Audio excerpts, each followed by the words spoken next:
জীবনে প্রথম সিনেমা যখন মুক্তি পেয়েছে তখনও হল পাইনি, তখনও হল থেকে নামিয়ে দেওয়া হয়েছে, তখনও জায়গা পাইনি।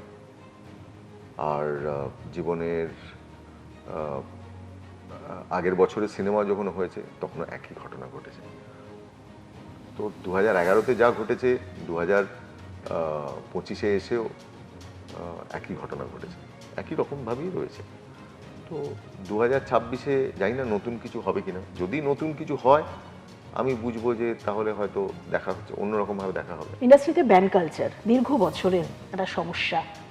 এই সমস্যাটা থেকে মুক্তি পাওয়াটা কতটা দরকার দাদা? শুধু তো কলা দেখুন, নিশ্চয়ই তো হওয়া বা বাঞ্ছনীয় যে পরিবর্তন হওয়া উচিত, কিন্তু যদি ধরুন অনন্যা চট্টোপাধ্যায় ফুলপিসি হয়ে এডওয়ার্ডে কাজ করছে, সে এত বছর বাদে অনন্যা জাতীয় পুরস্কার পেয়ে ওর কি লাভ হয়েছে বলুন? সত্যিই তো একটা লোক অনন্যা চট্টোপাধ্যায়, সে জাতীয় পুরস্কার পেয়েছে, কিন্তু এত বছর তাই কেউ সুযোগ দেয়নি। অনন্যা চট্টোপাধ্যায় যে নাচতে পারে সেটাই তো কেউ জানতো না। আজকের প্রজন্ম চলে গেল, কেউ জানলোই না। আজকে অনন্যা চট্টোপাধ্যায়কে আমরা কাজ করছি যখন, লোকেরা বলছে অনন্যা নাচতে জানে। অর্জুন চক্রবর্তী, কেন অর্জুন চক্রবর্তীকে নেয়নি বলুন তো?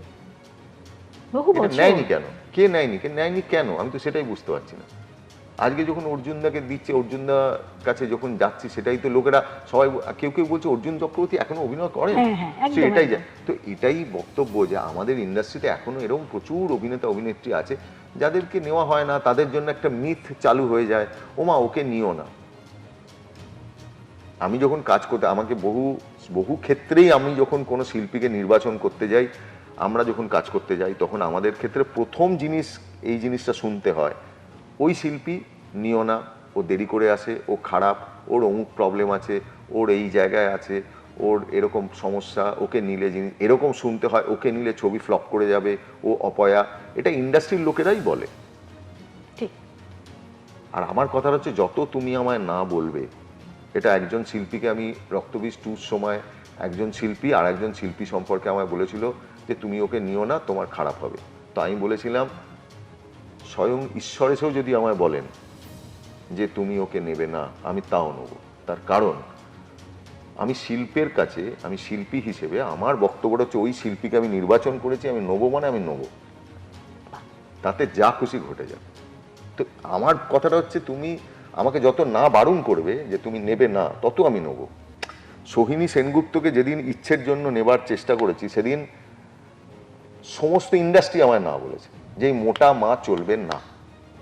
আচ্ছা, চলবে না বলেছে, ছবি নামিয়ে দেওয়া হয়েছে।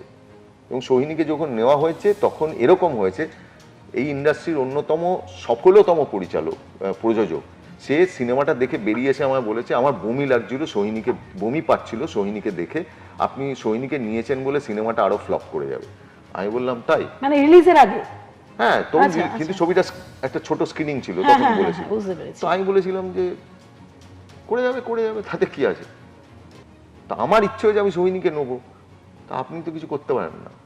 আমার মনে হচ্ছে লোকে দেখবে, তো এক্স্যাক্টলি তাই। তো ধরুন এই ছবির ক্ষেত্রেও, ধরুন এই ছবিতে যখন নিচ্ছে, ওমা একে কেন নিল বা অমুক কেন নিল, ইউ কান্ট। দেখুন, আপনার যদি মনে হয় যে আপনি একে নিয়ে কাজ করবেন, আপনি তাকে নিয়ে কাজ করুন, আর এটাই বলতে পারি।